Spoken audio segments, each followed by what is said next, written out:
निवडणूक आयोगाविरोधामध्ये मनसे महाविकास आघाडी आक्रमक झाल्याचे आपल्याला पाहायला मिळते आणि संपूर्ण मोर्चामध्ये मोठ्या प्रमाणात हे कार्यकर्ते सहभागी झाले आणि वेगवेगळ्या पद्धतीने आपला निषेध व्यक्त करताना आपल्याला पाहायला मिळतात।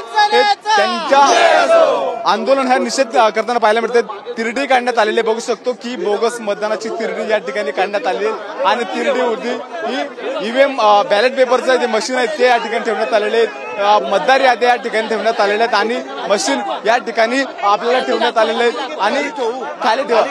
तर त्यांच्या तिरडीमध्ये काय काय आपण हे पाहण्याचा प्रयत्न करूया। याच्यामध्ये बोगस मतदार यादी आहे ते आहे आणि ईव्हीएम मशीन जी डुप्लिकेट ईव्हीएम मशीन जी आहे ती बनवली आम्ही। आता काय सांगाल, तुमचा निषेध तुम्ही वेगळ्या आगळ्या पद्धतीने व्यक्त करतायत, कसा आहे?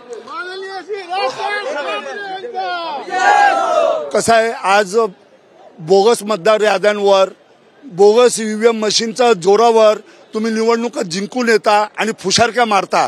एवढंच जर तुम्हाला तुमची ताकद तुम्हाला जाणवते ना, तर यापुढे तुम्ही ईव्हीएम मशीन वगळून तुम्ही निवडणुका लढा ना बॅलेट पेपरवर, तेव्हा तुमची खरी अवकात कळेल। असा खोटा तुम्ही निवडणुका लढून लोकांची फसवणूक करून मतदारांचं नुकसान करून तुम्ही निवडणुका लढवणार आणि फुशारका मारणार, या गोष्टी यापुढे सहन करणार नाही। म्हणून आदरणीय राजसाहेबांनी आज महामोर्चा आयोजन केलेलं आहे। संपूर्ण केवळ महाराष्ट्र नव्हे संपूर्ण देशामध्ये जनजागृती निर्माण होणार आहे।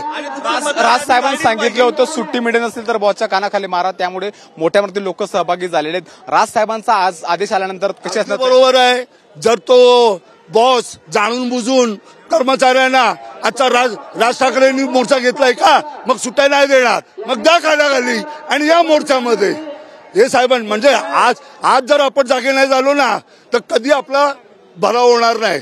राजसाहेबांचा आदेशाची वाट सगळेजण बघतायत। राजसाहेब नेमका काय आदेश देतील आणि तुमची तयारी कशी आहे? राजसाहेबांनी आदेश दिलेला आहे की यापुढे ईव्हीएम घोटाळा व्हायला नाही पाहिजे, मतदार याद्या स्वच्छ व्हायला पाहिजे आणि नंतर निवडणुका लढा, साहेबांनी बोलले आहेत। आणि आमच्या लोकांचं तेच म्हणणं आहे, सर्वांचा फेअर इलेक्शन व्हायला पाहिजे। तुम्ही असं ह्या प्रकारे तुम्ही लोकशाहीचं तुम्ही हे करताय, गावचेपी करतायत, लोकशाहीचं नुकसान करतायत, संविधानाचा अपमान करताय। म्हणजे असं फसवणूक करून निवडणुका लढवायचा।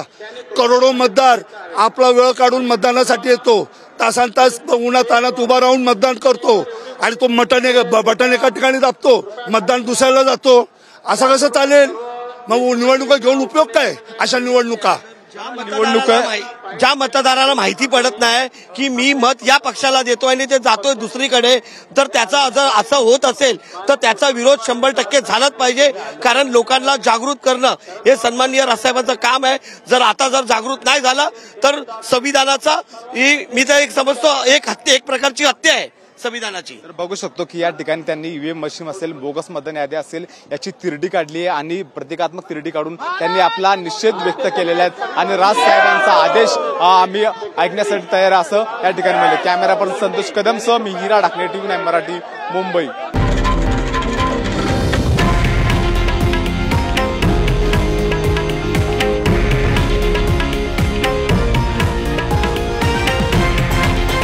हे आहे देशातील नंबर 1 न्यूज नेटवर्क आणि आपण पाहत आहात TV9 मराठी, एकमेव।